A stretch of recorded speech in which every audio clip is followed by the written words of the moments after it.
Halo, selamat pagi. Assalamualaikum warahmatullahi wabarakatuh. Hari ini kita belajar mikrobiologi terkait dengan antimikrobial drugs ya, atau obat antimikroba atau antibiotik ya. Capaian pembelajaran pada perkuliahan hari ini adalah mahasiswa mampu menjelaskan secara logis, kritis, dan sistematis tentang tipe-tipe antibiotik dan agen antimikroba sintetik. Pada hari ini Ibu akan menjelaskan berbagai macam tema ya, tentang sejarah kemoterapi, nama mikroba yang memproduksi antibiotik ya, kemudian juga peranan antibiotik tersebut ya terhadap antimikroba ya, seperti menghambat sintesis dinding sel, menghambat sintesis protein dan lain sebagainya ya. Oke. Nah, obat antimikroba atau antimikrobial drugs ya, jadi obat ini digunakan untuk menghambat atau membunuh bakteri ya. Jadi tidak cocok ini untuk virus ya. Ya, kita ini belajar istilah dulu di sini. Ada kemoterapi ya. Kemoterapi itu adalah penggunaan obat-obatan untuk mengobati suatu penyakit. Nah, kalau antimikrobial drug itu adalah berfungsi untuk mengganggu pertumbuhan mikroba di dalam inang. Ya. Kalau antibiotik itu obat yang diproduksi oleh mikroba yang tujuannya untuk menghambat mikroba lain, bahkan ada yang mampu membunuh mikroba lain. Terus kita juga kenal istilah agen kemoterapi ya, atau chemotherapeutic agent. Itu senyawa kimia yang disintesis ya, yang dibuat. Nah, jadi sebenarnya temuan antibiotik itu memerlukan waktu yang panjang ya, sehingga bisa diaplikasikan ke mikroba tertentu atau ke bakteri tertentu ya.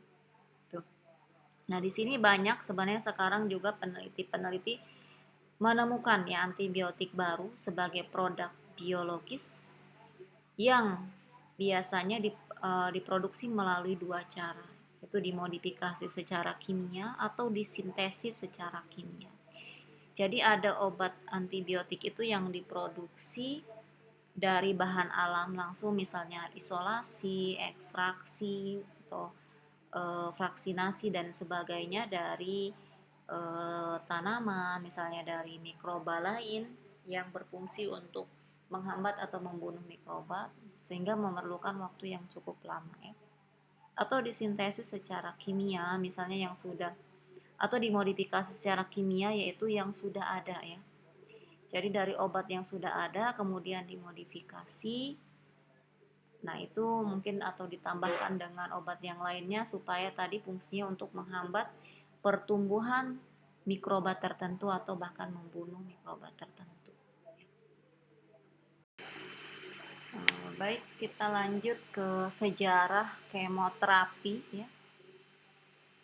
Di sini kita bisa melihat ada foto di sini menemukan obat salvarsan atau arsepenamin ya, yang bisa menghambat sipilis ya. Ini pada tahun 1910 ya, pada tahun 1910.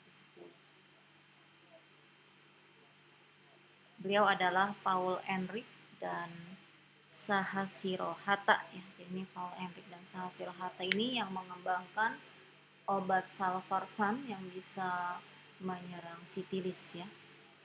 Di sini konsep kemoterapinya yaitu obat ini mampu menghambat mikroba yang menyebabkan penyakit sipilis ya. Jadi untuk mengobati. Kemudian juga pada tahun 1932 ditemukan obat sulfa, yaitu namanya sulfanilamid. Ini obat ini digunakan untuk mengobati penyakit yang disebabkan oleh bakteri gram positif. Jadi ini sejarah kemoterapi ya. Kemudian juga Alexander Fleming yang sering kita dengar, mungkin ya Anda sudah dengar juga, pertama kali antibiotik itu ditemukan karena Alexander Fleming ini yang menumbuhkan apa Staphylococcus aureus ya di laboratoriumnya. Ternyata Staphylococcus ini dihambat pertumbuhannya oleh kapang atau jamur. Jamurnya di sini adalah Penicillium ya, notatum atau Penicillium chrysogenum, sehingga ditemukan antibiotik penicillin. Artinya antibiotik tersebut mampu menghambat pertumbuhan Staphylococcus aureus. Ini kalau terlihat di laboratorium seperti ini ada jamurnya ya yang menghambat pertumbuhan. Pada tahun 1928. Kemudian pada tahun 1940 ini Howard Florey dan Ernest Chain juga pertama kali mencoba, yang mencoba uji klinisnya nih, mencoba penisilin untuk riset klinis ya. Jadi uji klinis ke manusia ya. Yang sebelumnya secara in vitro itu kepada bakteri dan itu. Setelah itu secara skala lab ya, kemudian masuk ke skala manusia jadi untuk diujikan ke manusia, yaitu uji klinis. Artinya nanti obat ini kalau secara klinis tidak menyebabkan toksisitas atau efek samping yang buruk bagi manusia, maka bisa digunakan untuk kemoterapi selanjutnya.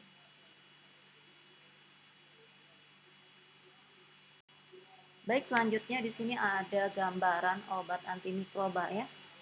Ada istilah selective toxicity, yaitu obat yang mampu membunuh patogen tanpa merusak inangnya. Kemudian ada indeks terapeutik ya di sini. Indeks terapeutik itu adalah rasio ya, rasio dosis toksik dan dosis terapeutik. Atau rasio LD50 terhadap ED50,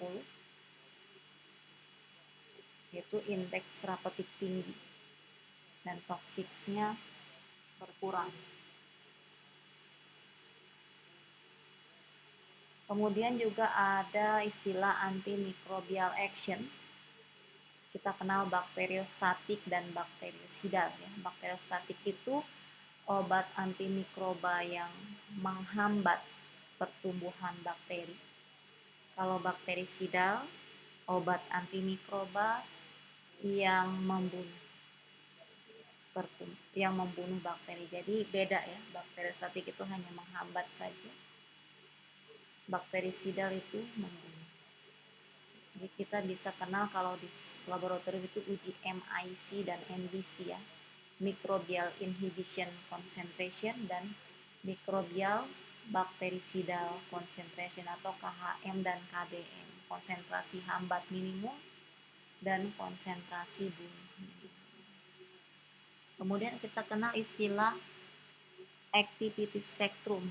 Spektrum aktivitas antimikroba itu ada broad spectrum, spektrumnya luas, jadi tidak hanya bakteri tertentu saja yang dia bisa hambat atau bunuh, tapi juga untuk semua jenis bakteri. Atau narrow spectrum, ada antibiotik yang hanya khusus untuk bakteri tertentu saja.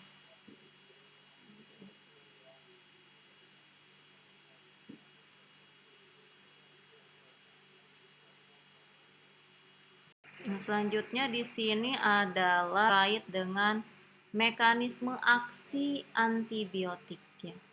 Jadi obat antibiotik itu bisa menghambat atau merusak apa saja pada bakteri. Di sini kita lihat antibiotik atau antimikroba bisa menghambat sintesis dinding sel bakteri ya. Contohnya jenis antibiotik penicillin, cephalosporin, bacitracin, dan vancomycin. Kemudian mekanisme aksi lain yaitu antibiotik juga mampu menghambat sintesis protein pada bakteri. Nah, jadi pada saat translasi ini dihambat prosesnya sehingga protein tidak terbentuk ya. Jenis antibiotiknya adalah chloramphenicol, erythromycin, tetrasiklin, dan streptomycin. Kemudian kita lihat juga di sini mekanisme aksi lainnya, yaitu antibiotik mampu menghambat replikasi asam nukleat dan proses transkripsi. Jadi replikasi asam nukleat yaitu DNA yang akan direplikasi untuk ditranskripsi dan translasi ini dihambat. Jadi pertama dia menghambat replikasinya dari DNA ini. Kemudian juga dia menghambat proses transkripsi. Jadi ada yang menghambat dua-duanya, ada yang salah satunya. Jenisnya adalah quinolone dan rifampin. Nah, selanjutnya mekanisme aksi lain dari antibiotik itu melukai membran plasma. Nah, di sini ya. Jadi membran plasma bakteri akan dirusak ya. Di sini peranan dari obatnya adalah polymyxin B. Nah, selanjutnya mekanisme aksi lain yang dimiliki oleh antibiotik adalah menghambat sintesis metabolit penting. Contoh antibiotiknya adalah sulfanilamid dan trimetropin. Di sini seperti menghambat sintesis enzim, misalnya aktivitas enzim ya, sorry ya. Jadi aktivitas enzim ini tidak bisa berikatan dengan substratnya karena dihambat oleh tadi jenis antibiotik sulfonamid dan trimetropin. Jadi dia menghambat sintesis metabolit penting. Bisa jadi metabolisme ini untuk menghasilkan misalnya aktivitas enzim atau untuk menghasilkan jenis senyawa lainnya yang dibutuhkan oleh bakteri tersebut untuk kehidupannya. Nah, ini adalah penjelasan dari beberapa mekanisme aksi tersebut. Nah, di sini antibiotik mampu menghambat sintesis protein ya. Jadi pada prokariot itu juga memiliki protein ya. Protein. Kenapa? Karena di bakteri itu ada namanya ribosom ya. Nah, ribosom inilah organel yang terdapat di dalam bakteri yang berfungsi untuk membuat protein atau mensintesis protein ya. Sini kita lihat ada bagian 50S. Kemudian ada 30S ya. Ini adalah ribosom yang fungsinya untuk mensintesis protein. Di sini contohnya jenis antibiotik streptomycin ya. Antibiotik streptomycin itu merubah bentuk 30S-nya. Nah, di sini ya merubah bentuk 30S yang menyebabkan kode mRNA dibaca secara tidak benar. Jadi yang dihambat sintesis protein berarti pada proses translasi ya. Ini di sini. Jadi streptomycin peranannya itu, kemudian chloramphenicol itu akan mengikat 50S, bagian 50S nih, pada ribosom ya, dan menghambat pembentukan ikatan peptidanya. Jadi tidak berikatan peptidanya. Selain itu juga jenis antibiotik lain itu tetrasiklin ya. Ini mengganggu perlekatan tRNA ke mRNA. Nah, itu. Jadi mengganggu melekatnya tRNA ke messenger RNA. Ini adalah beberapa jenis antibiotik yang bisa menghambat sintesis protein pada bakteri. Nah, selanjutnya ada antibiotik yang menghambat sintesis dinding sel yang sering kita dengar juga, yaitu jenis antibiotiknya adalah penisilin. Penisilin yang ditemukan oleh Alexander Fleming. Penisilin itu antibiotik yang pertama kali ditemukan dan digunakan ya. Dan juga sudah dilakukan melalui tahapan uji klinis ya. Jadi bakteri itu kan punya makromolekul yang disebut peptidoglikan ya. Peptidoglikan ini terdapat pada dinding sel bakteri. Jadi pada dinding sel. Nah, penisilin ini dia akan mencegah antibiotik akan jadi penisilin ini merupakan antibiotik yang mampu mencegah sintesis peptidoglikon.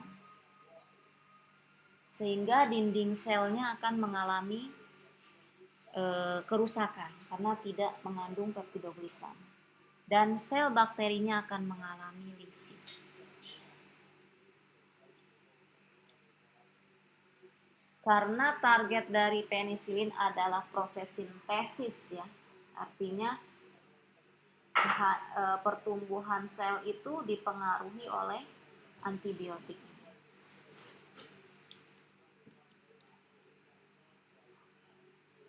Kalau pada manusia kan tidak memiliki dinding sel yang mengandung peptidoglikan ya.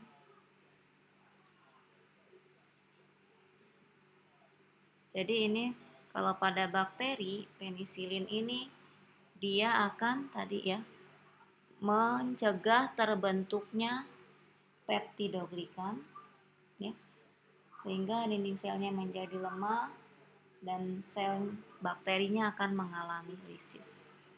Oke, secara alami dan secara semi sintetik penisilin itu mengandung cincin beta-laktam ya. Penisilin secara alami itu ya diproduksi oleh jamur ya, namanya penicillium, yang secara efektif dia bisa menghambat pertumbuhan bakteri gram positif Coccus dan spiroset. Ya, ini spiroset yang bentuknya spiral itu yang sudah Ibu jelaskan pada bentuk-bentuk bakteri. Penisilin semisintetik itu dibuat di laboratorium dengan menambahkan berbagai rantai ya beta-laktam dengan bantuan enzim penisilanase dan aktivitasnya cukup luas. Nah, jadi penisilin itu masuk kategori bakteri yang broad spectrum ya antibiotik, ya. Penisilin itu termasuk dalam kategori antibiotik yang broad spectrum yang aktivitasnya luas, jadi bisa menghambat pertumbuhan bakteri apa saja. Ini gambaran struktur dari penisilin ya, dia memiliki cincin beta-laktam.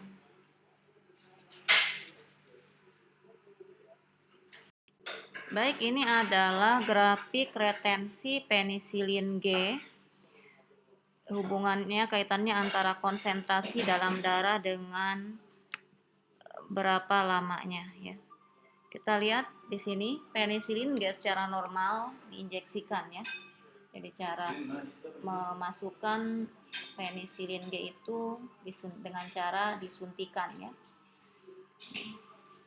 Jadi biasanya ketika disuntikan nih obat penisilin langsung tinggi ya konsentrasinya di dalam darah tersebut. Namun tidak berlangsung dalam waktu yang lama. Di sini kurang lebih 2 jam ya sudah hilang dengan cepat ya.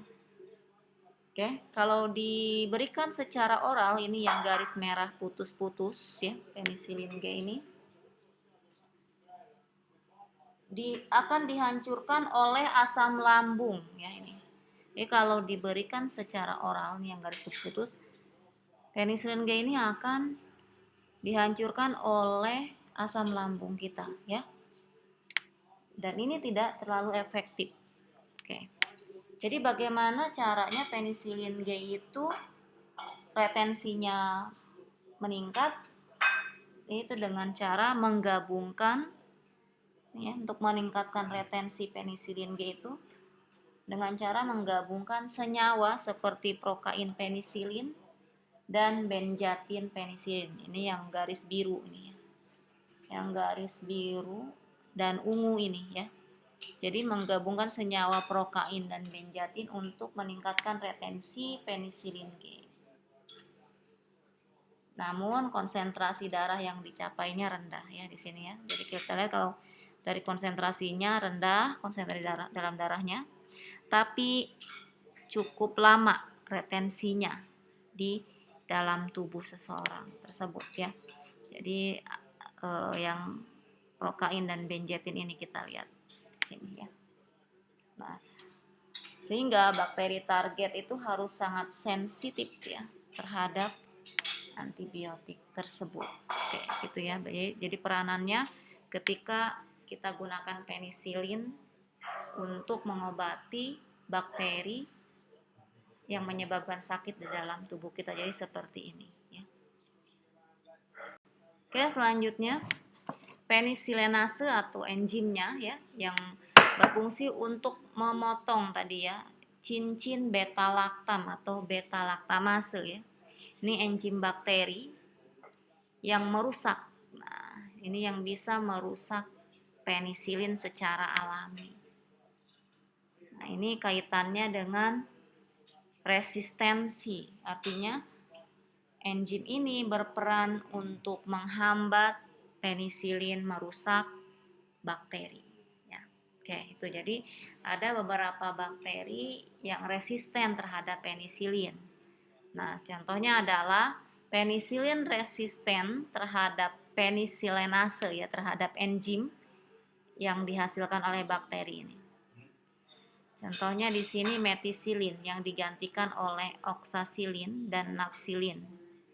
Ini terhadap MRSA ya, metisilin resisten Staphylococcus aureus. Staphylococcus aureus yang resisten terhadap metisilin. Jadi sekarang banyak kasus bakteri-bakteri resisten. Jadi tidak lagi efektif. Ada beberapa antibiotik yang tidak efektif ya, seperti metisilin ini atau penisilin ya. Itu yang tidak efektif terhadap bakteri tersebut. Sehingga memerlukan temuan obat baru ya yang bisa menghambat bakteri yang menyebabkan infeksi terhadap manusia. Kemudian kita kenal istilah penicillin spectrum, extended spectrum penicillin ya. Ini contohnya adalah ampicillin, amoxicillin. Kemudian ada yang baru itu carboxypenicillin dan ureidopenicillin. Ini bisa menghambat Pseudomonas aeruginosa. Ini adalah struktur dari penisilin ya, antibiotik penisilin. Jadi dia punya cincin beta laktam. Nah, jadi cincin beta laktam ini akan dirusak ya oleh enzim namanya beta laktamase. Jadi bakteri pun punya mekanisme resisten. Nah, jadi kalau tadi kita menjelaskan mekanisme aksi dari antibiotik penisilin untuk menghambat sintesis dinding sel, kan gitu. Nah, di sini ada mekanisme lain. Ya, ternyata ada bakteri tertentu yang tidak sensitif terhadap penisilin karena dia punya enzim penisilinase tersebut yang bisa merusak cincin beta laktam sehingga penisilin tidak aktif untuk bekerja dalam menghambat sintesis dinding sel bakteri. Baik, selanjutnya ini adalah antibiotik cephalosporin ya. Antibiotik cephalosporin yaitu ditemukan atau diproduksi oleh fungi yaitu Cephalosporium ya genusnya. Ada 4 generasi cephalosporin ini ditemukan. Generasi pertama yaitu cephalosporin dengan spektrum sempit yaitu yang bisa menghambat bakteri gram positif ya. Kemudian generasi kedua ini cephalosporin dengan spektrum luas termasuk bakteri gram negatif juga ya di sini yang bisa dihambat oleh cephalosporin ya selain dari gram positif tadi. Selain itu generasi ketiga yaitu di sini cephalosporin yang bisa juga menghambat jenis bakteri Pseudomonas ya yang digunakan atau dengan cara injeksi atau juga ada beberapa dengan pemberian secara oral ya. Generasi keempat yaitu hampir semuanya cephalosporin dengan spektrum luas ya.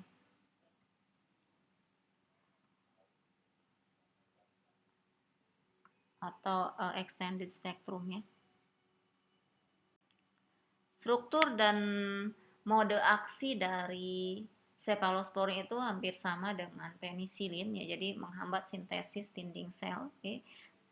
Lebih stabil terhadap beta laktamase ya daripada penisilin, tapi ya. Jadi kalau penisilin itu dia akan terhambat mekanisme kerjanya dengan adanya enzim beta laktamase yang diproduksi oleh bakteri. Namun pada cephalosporin dia lebih stabil terhadap beta laktamase. Kemudian spektrumnya luas, ini digunakan juga untuk bakteri lain dan juga untuk bakteri yang resisten ya. Untuk bakteri yang resisten juga termasuk resisten terhadap penisilin. Selanjutnya adalah jenis antibiotik pankomisin ya. Pankomisin merupakan glikopeptida yang berasal dari bakteri Streptomyces ya.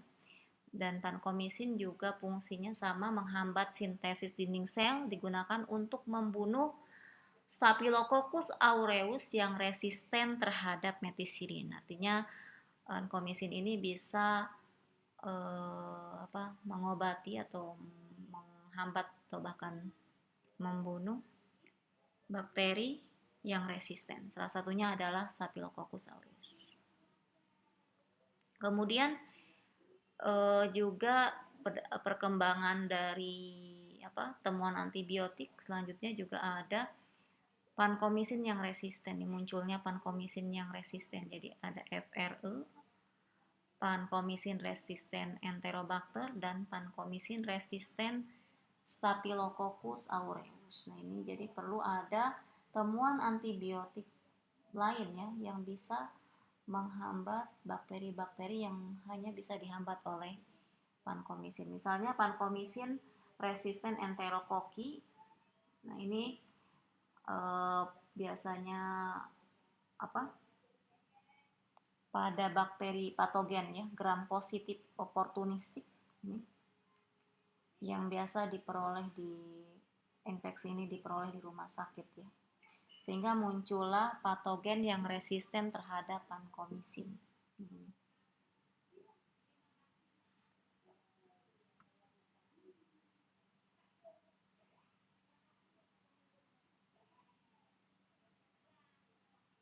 Ini juga ada obat antivirus ya, seperti nukleoside analog yang bisa menghambat sintesis DNA. Nah, ini. Ada acyclovir ya, dan derivat lainnya. Jadi mampu menghambat replikasi virus herpes ya. Jadi replikasi atau perbanyakan diri virus di dalam inang ini akan dihambat prosesnya oleh acyclovir ini pada herpes virus ya. Konversi acyclovir menjadi nukleotida ini hanya terjadi pada sel yang terinfeksi oleh virusnya. Tuh. Jadi dia akan bekerja ini pada sel yang diinfeksi oleh virus. Karena virus itu bisa melakukan infeksi hanya ada di dalam inangnya. Ini adalah struktur dari acyclovir ya. Jadi ada guanin, dan ini ada deoksiguanosin, dan ini adalah acyclovirnya.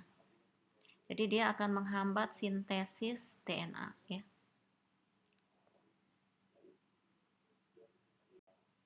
Ini mekanisme dari acyclovir ya.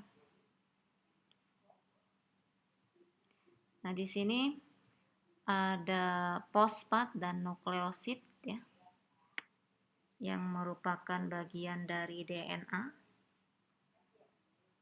Nah, dia harusnya kan secara normal itu akan direplikasi ya dengan bantuan enzim DNA polimerase menjadi virus-virus baru ya. Artinya dia akan menempel di DNA inang ya.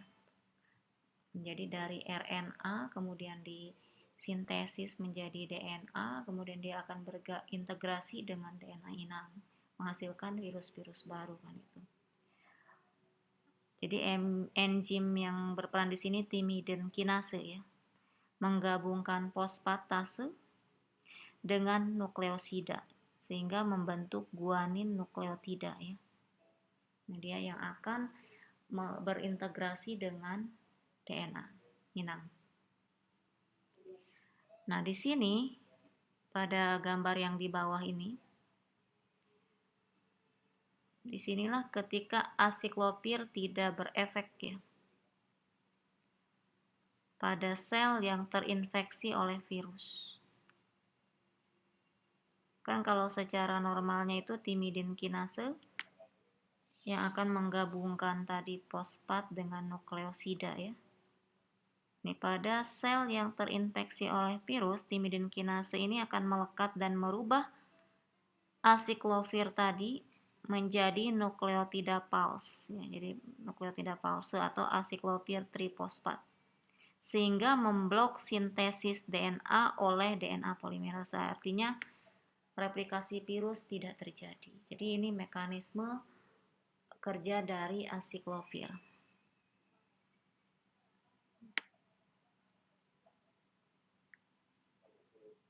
Jadi kalau yang gambar di atas ini asiklofirnya tidak berfungsi pada sel yang tidak terinfeksi oleh virus ya. Karena tadi kan tidak ada virus yang bisa dihambat karena ini fungsinya untuk antivirus. Nah, kalau pada mekanisme yang kedua di sini adalah asiklofir akan mempengaruhi sel yang terinfeksi virus ketika enzim timidin kinase ini dalam sel yang terinfeksi virus ya itu melekat dan merubah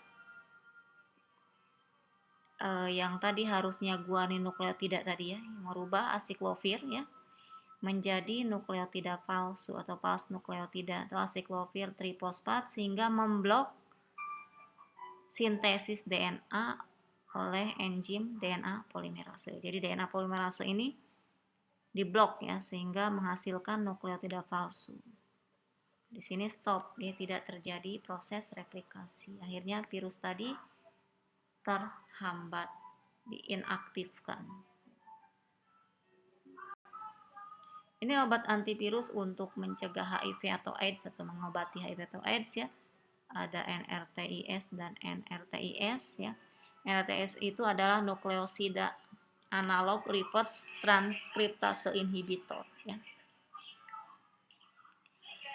Jadi dia bisa menghambat inhibitor protease ya, kemudian menghambat fusi terjadinya penggabungan dan menghambat terjadinya penyatuan atau integrase ya, misalnya antara RNA virus dengan genom pada inang ya. HIV protease itu akan memotong polipeptida virus ya menjadi protein. Kemudian inhibition protease itu HIP tidak dapat matang dan virus bersifat non-infeksi gitu. Jadi ini ada beberapa peranan obat antivirus yang digunakan oleh tenaga medis untuk mengobati penderita HIV atau AIDS ya. Ada NRTIS atau NNRTIS ya. Ini nukleosida ya, nukleosida analog reverse transkriptase inhibitor, artinya menghambat proses transkripsi, reverse transkripsi ya pada proses di mana virus akan melakukan perbanyakan diri di dalam sel inang ya.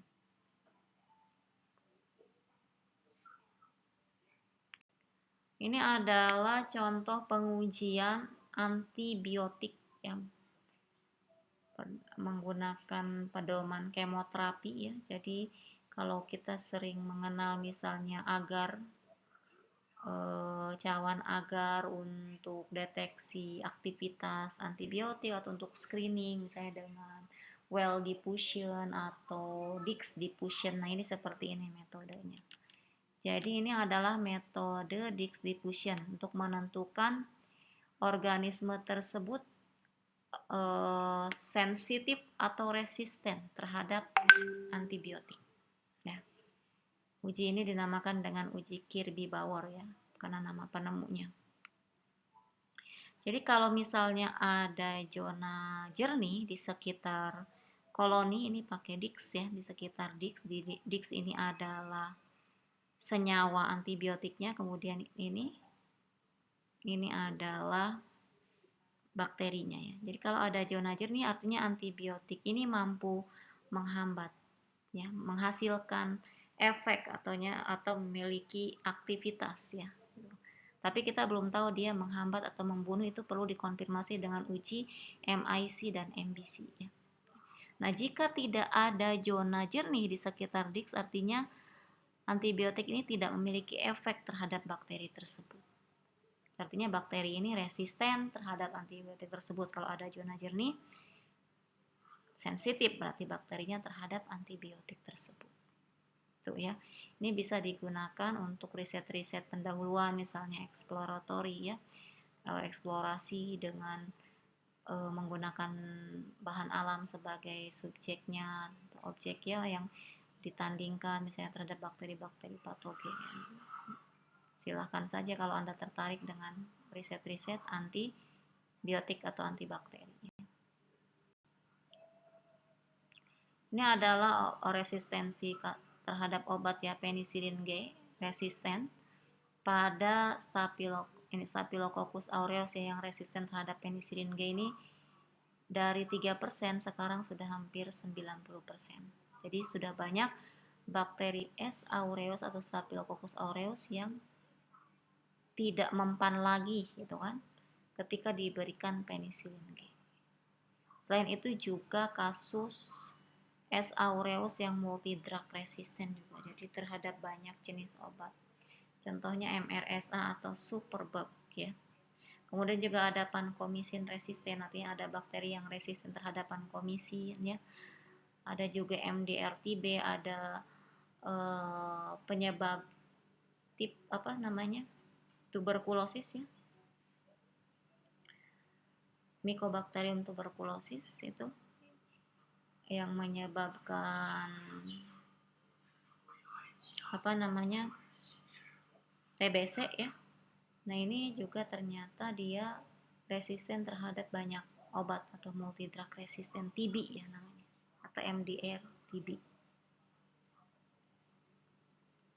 Evolusi resistensi obat itu ada evolusi vertikal secara mutasi spontan, dan ada juga evolusi secara horizontal itu dengan transfer gen, karena transfer gen. Jadi sebenarnya tadi juga ada beberapa yang sudah Ibu jelaskan ya, kenapa misalnya bakteri itu resisten terhadap penisilin, misalnya contohnya itu ya. Karena tadi bakteri menghasilkan enzim beta laktamase yang bisa memecah cincin atau merusak cincin beta laktam yang dimiliki oleh penisilin tadi, sehingga penisilin tidak bisa bekerja sesuai fungsinya terhadap bakteri tersebut. Artinya penisilin tadi tidak bisa menghambat sintesis dinding sel, sehingga bakteri tersebut tahan terhadap penisilin. Nah, itu kasus-kasus resistensi ya, salah satunya itu.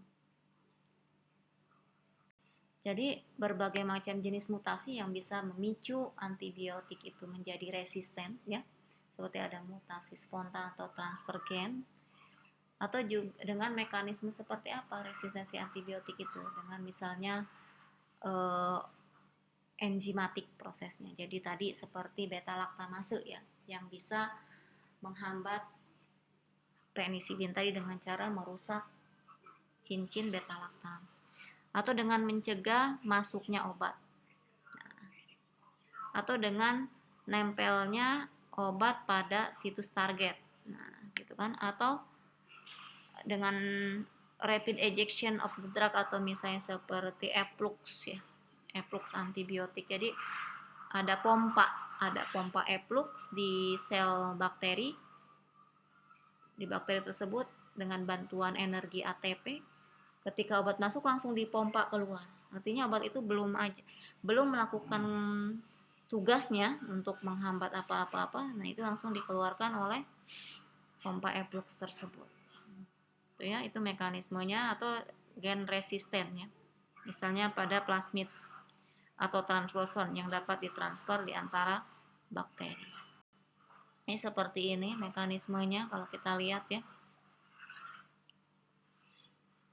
Jadi dengan cara memblok antibiotik supaya tidak masuk ke dalam sel, itu kan, atau dengan cara menginaktifkan bakteri tersebut, misalnya dengan adanya enzim yang bisa tadi ya merusak misalnya komponen dari senyawa obat tersebut sehingga obat tersebut tidak aktif berfungsi sesuai fungsinya. Atau tadi ada target molekul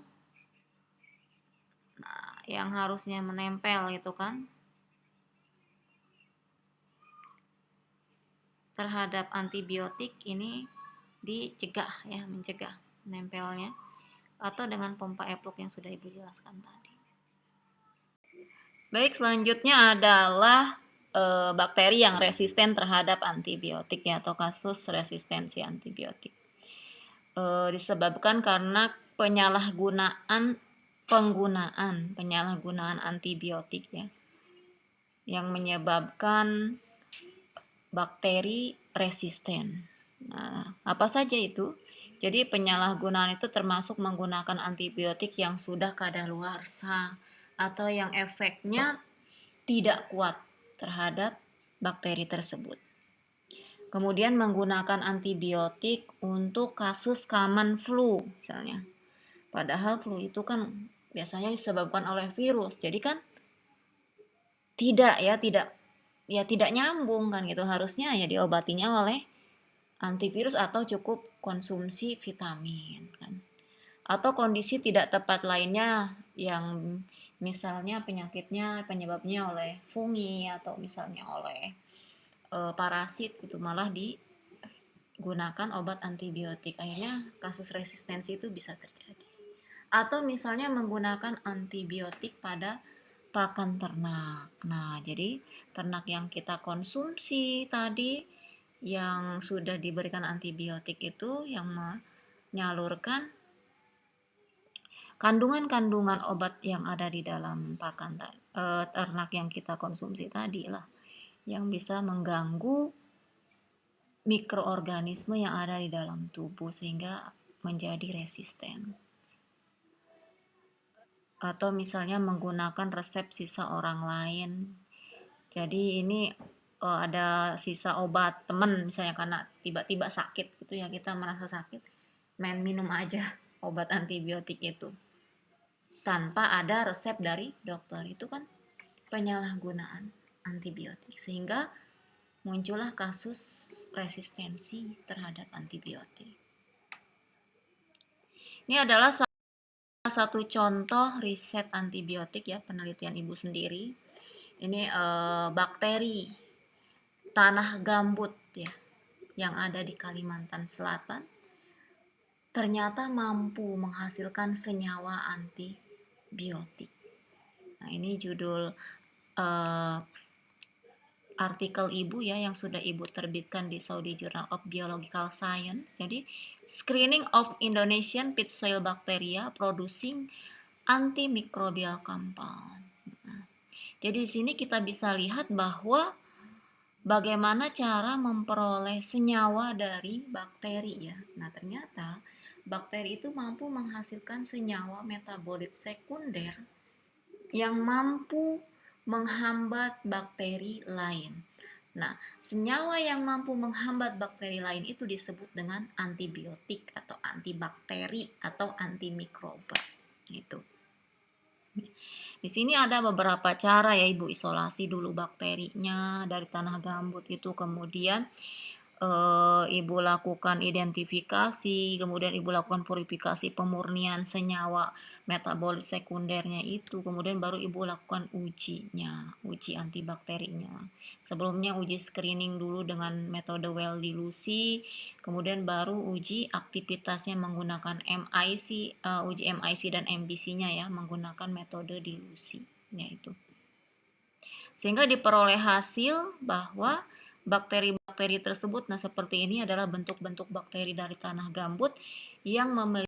Oke, setelah itu dilakukan pengujian screening ya, aktivitas antibakteri dengan metode well diffusion ya. Jadi metode lubang sumur ya. Jadi pakai ini Ibu pakai apa namanya, pelubang lubang diameter dengan ukuran diameter 6 mm ini ya. Nah, ini ada zona jernih di sekitar bakteri. Nah, ini ditandingkan ke bakteri apa? Yaitu bakteri E. coli yang memproduksi ISBL ya, extended spectrum beta lactamase.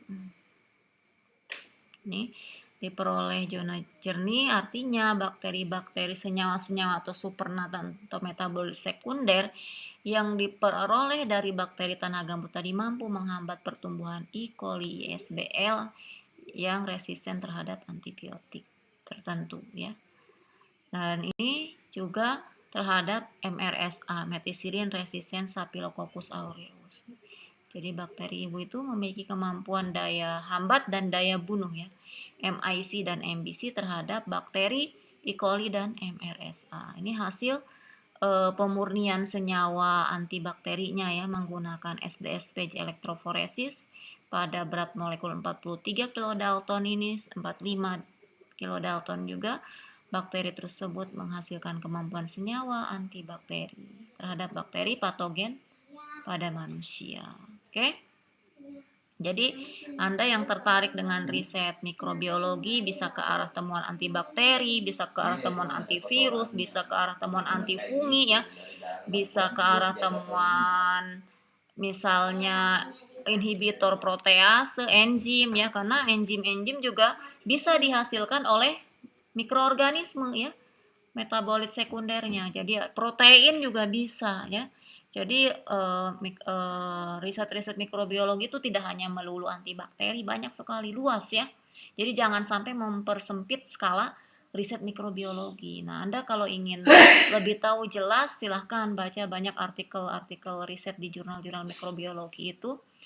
Banyak sekali kalau Anda tertarik dan ingin melakukan riset tersebut. Dan itu merupakan penelitian yang sangat menarik ya, dan sumbangsih juga bagi bangsa. Artinya banyak senyawa potensial yang dihasilkan dari sumber daya hayati Indonesia sendiri yang memiliki kemampuan sebagai senyawa obat untuk penyakit-penyakit yang disebabkan oleh mikroorganisme infeksius, ya, baik itu virus, baik itu bakteri, fungi, dan lain sebagainya.